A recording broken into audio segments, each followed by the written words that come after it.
I apologise. If any of you from the UK, there's this lovely thing that people are doing at the moment, which is they just call you constantly and talk to you about getting money back on loans that you've never had. So everyone will know my pain now. Right, so this is where we get our burning from, and it gives burning for the next 3 attacks. It's a little bit stronger than incendiary power, but it's targeted burst, so you have to use it effectively. The reason that we take this is because obviously when you switch into, if you just sit in Flamethrower for a while, you'll build up your might stacks, which means you'll build up your damage. You switch into your grenade kits, throw them all out, and then switch back to your Flamethrower. Again, it's just a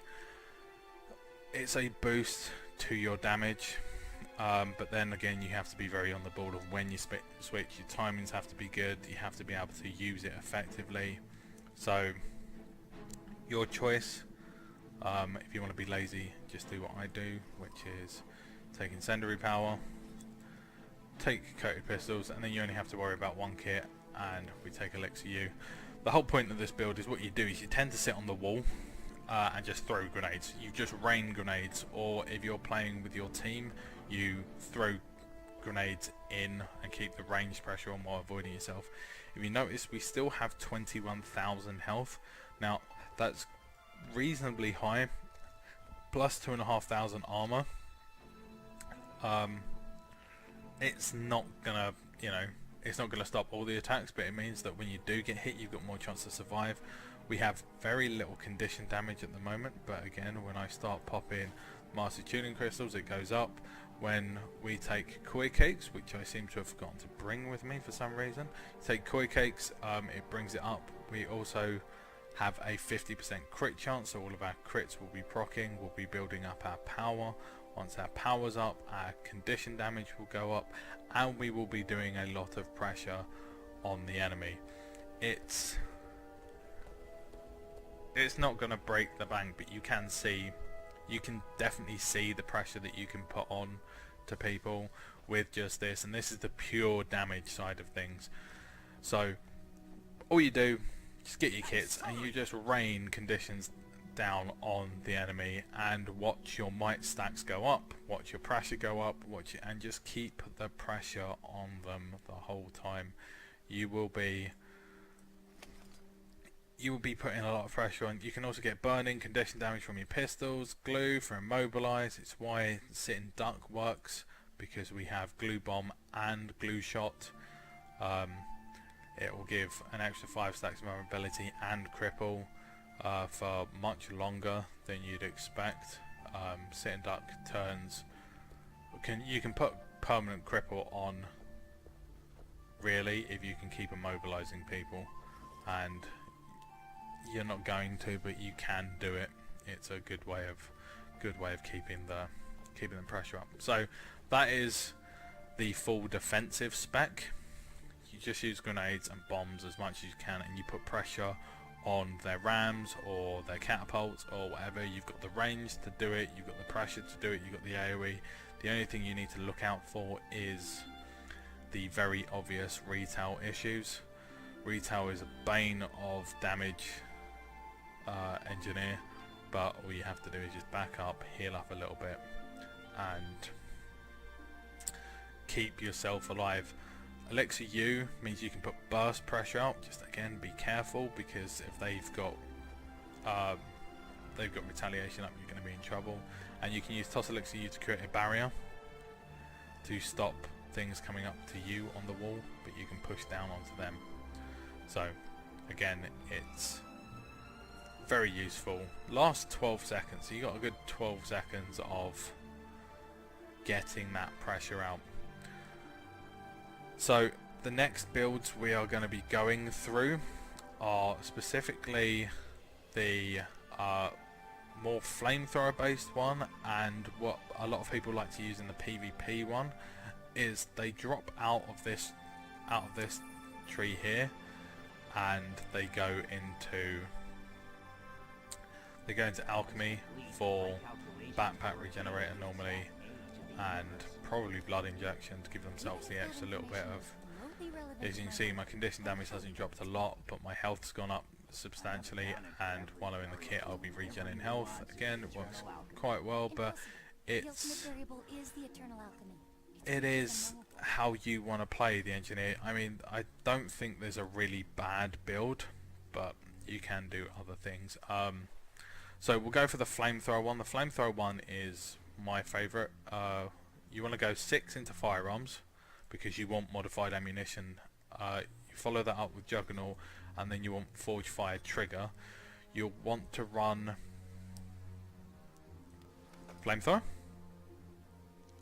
You will want to run Elixir Gun because it gives you a stun break, also gives you team support, and then I personally like to run Elixir B, but Toolkit is another good option for you. Then what you want to do is you want to go just into Alchemy enough that you can get Deadly Mixture, and you'll want to take probably Protection Injection or Fast Acting elixirs. It will give you a nice little bit of oomph. Now this is where it becomes odd. I like to take Energized Armor for this. It means that actually your survivability is quite high in Flamethrower, although it seems to be going down for some reason. Oh, probably because I'm running a shield. I don't know. Have I not taken Juggernaut? Juggernaut apparently is bugged, and we don't seem to be getting the 200 toughness. It doesn't seem to be proccing the 200 toughness. Nope, we are definitely not getting the 200 toughness. So it means that actually the flamethrower is a little bit more reasonable now. You will be running around with a few stacks of might. I still have 2 trait points to use, and I can't remember where I put them. This is the bad thing. Sometimes you make builds up literally on the fly, and once you've done that, you can, you know, pretty much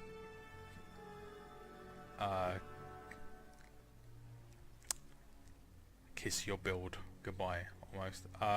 Let's take it out there. Let's give us a little bit more toughness, and we'll go for Power Shoes. Gives us that little bit of extra pressure, a little bit of extra speed, and gives us a little bit of extra toughness, which works with Energized Armor, which will put power up, and our power is going to be the important part of Flamethrower. Flamethrower is pretty self-explanatory. If you want to play with this build, go that. And then what happens is all your crits will start putting bleeds on. You'll be putting a little bit of pressure on from the conditions of Elixir Gun, and then you'll be using that to modify your ammunition. Hey, you see, that's what the trait is, to do more damage. Once that's done, you'll be putting out a reasonable amount of pressure. You've got a reasonable amount of health, and you will be pushing out a reasonable amount of damage. It's not going to be the best damage in the world, I'm not going to lie. You deal 10% to burning targets, so you want to keep the burning up as much as possible. You want to keep your might stacks up as much as possible. You want to blast finish as much as possible. You just want to keep the flamethrower rolling through. Again, this is a small scale build. Working with this build is going to be difficult for you, to say the least, when you encounter the large groups. Large groups have retaliation, and they still haven't fixed the issue with flamethrower retaliation, of the fact that it will hit 5 targets and do 5 attacks per second. That means that really you're going to be hitting 25 bursts of retail every second, and that is huge. It's huge damage, and it's completely broken for World vs World, and it's why I personally don't use the flamethrower for World vs World in a normal day. So I wouldn't use this build, but it's good fun if you're doing solo roaming. If you're doing solo roaming, Power Shoes obviously makes it a little bit more effective, and then you've got all the damage increase, which means that technically the flamethrower should be hitting relatively hard. I mean, I'm not gonna lie, it's not gonna suddenly break the bank, like break it out. This means that obviously you are going to be doing lots of damage, lots of pressure, but you've got to be aware that you'll be doing pressure and damage to yourself. You have to be very aware of the damage that's coming in, and you don't want to kill yourself with those stupid flame jets. My advice actually is, when you're in the Flamethower kit, is to control and then right click and turn off the auto, so you choose when you do it, otherwise it will just constantly pump it through and you won't be able to do much about it. So I would take that. It means that actually, I think when you switch your kit back, yeah, when you switch your kits, it won't automatically put them on when it's ready. So just remember, switch it off and you will be in for a much better time.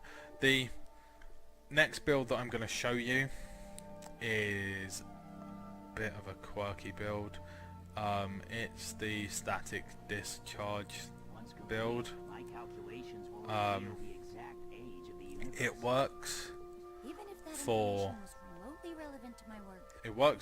this on the basis that, you know, you still got relatively high crit chance, and you've got relatively high ferocity when you've got it in 200%, 50%. That means, like, you know, you've pretty much got a 50% damage increase. What you want to do is, again, modified ammunition or bunker down. Bunker down also is good, but it's good, but it's bad at the same time, because it's obviously crits every 2 seconds. It's not that strong. I prefer modified ammunition. Then what you want to do is take rifle mod, and you want to take rifled barrels or hair trigger. I prefer rifle barrels because I prefer the range. Keep them at range is much better. But I think because static discharge has a reasonable range anyway, it means that you can do it. So I'm just going to equip my rifle, and I will show you how this one works. You go into static discharge, then you want scope to give yourself the extra damage increase, and then I personally take adrenal implant, but some people will say take armor mods, but adrenal implant is a good one. And then finally you want to take this, which is, I quite like this tree for this, but again, I think if you're smart about it, I can't remember, this would be a better option just before the energized armor. I think it actually gives you a little bit more power. That's 1706. We'll find out. 1706. We drop that down. We go into here, and I would take on this one is gain adrenaline. Yeah, damage when it's not full. Means that when you're dodging, it's better. Right, and then that puts us to 1699. So actually, the better option for this is to surprisingly go into inventions and take energized armor. This is where the synergy of celestial gear comes in, because it's now you're still relatively tanky, and you've still got quite a reasonable amount of critical damage and power. Obviously you're going to be stacking up might with each crit you do, so you can constantly just pump a little bit more damage out if you want to, just like, you know. And then what you want to do with this build is you want to do what's known as controlled burst. Controlled burst is handy. Medkit is the best option for this because it's got the shortest heal and it's quite big. Then what you want to do on this is you want to take, again, this is an optional thing. I quite like to do minefield because I feel the burst is stronger if you can jump in on a target. Obviously these are just going to be basic rundowns of the build. I will probably do build videos on this. This is a Zerker build almost, because you want to put as much damage out as possible, but what you want to do is you want to keep these as low as possible, and minefield's very, very low, as well as the rifle turret. The rifle turret's a weird one to use, but it's actually useful because of what I'll show you in a second. And I like to keep supply crate because it's the strongest one, but surprisingly Rampage and Tornado helps a lot for that extra bit of burst pressure. Then with static discharge, all you're doing is the point of the build is to put out as much burst through your toolkit as possible. Now, what I tend to do is I tend to pin the enemy as I'm throwing the mine. So you can, I don't think it'll sort of work here, but you press 8 and as it's fired you hit 2 straight off the bat and it'll pin them onto the mine will go off. You can then launch on top, and if you can static discharge all of these abilities on top and blow it up, you will put a lot of burst damage out at the same time, as well as detonating your mine. And then you've got the survivability here of, you have the survivability of the toolkit, and it's just a different build you can use for running around. If you really wanted to make it more of a roaming build, what you do is you can change scope, which is pretty strong, to speedy kits, and then you can just use. But then what I would do is when you get close to the enemy is I would switch back to scope, and then you can actually keep, if you keep your window open, there's lots of cool tricks you can do with this. Like, you keep your window open and you can change as you're running along. So speedy kits, get my kit out, back to scope, and I've still got speedy kits on. You can also, if you are a little bit smarter, you can drop your minefield and then you can change to, for example, utility goggles, and the minefield's still there. You can't detonate the minefield, but you've still got the minefield out. You can also put your flamethrower on and use incendiary armor because it lasts for 45 seconds, and then switch back. You have to do this all before a fight. If you can do this all before a fight, you will be at a huge advantage for when it comes in, as long as you're only using your tool belt abilities and they're not offensive, so they're not going to hit people. You've given yourself a bit of an advantage there anyway, so it's well worth doing. So you can give yourself super speed if you really want to straight away. So super speed and then switch into something else. So there you go, I've got my toolkit back. Obviously I picked the wrong one. You just have to be very aware, and if you notice, the minefield's still there and the detonate's still there, so you can detonate. Oh, you can actually detonate when you come out of the minefield. Final thing for this build is the trick with rifle turret. With rifle turret, you can use your surprise shot, drop your turret, overcharge it so it does all the firing, detonate it, which is another static discharge build, and by which point it will be back off again for another shot. And that's why we have the rifle turret, because that just extra shot is quite useful. It's quite high damage, it's on quite a bit of cooldown, but it's actually very useful for doing the damage. This build, I would personally take maintenance oil, because it gives you the biggest crit, 49%. Obviously we've got 7% crit on our weapon as well, so it gives you a 50% chance to crit. That's why we take scope as well, because when we're at a higher range, it increases our crit chance by 10% as long as we've got a little bit of range on them, as well as when they drop below. So we're actually looking at about a 70% crit chance anyway at the below the 50% mark, which is probably when you want to do your burst. Add that to Fury from utility goggles if you want to, add a 10% damaging increase. Works really well against thieves because for 6 seconds they can't stealth, so if you can get them below 50% health and you can hit these at the right time, you can really mess them up.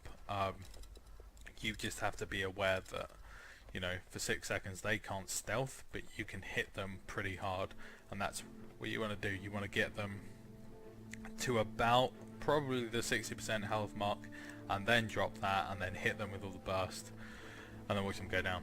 It's good fun. So they are the builds. I think I've given you 4, but then with the Celestial set that I've told you to take, try something that you want. Just look at the traits yourself, and you'll realize that there's a lot of synergy in a lot of our trees, but only when you get to the end of them.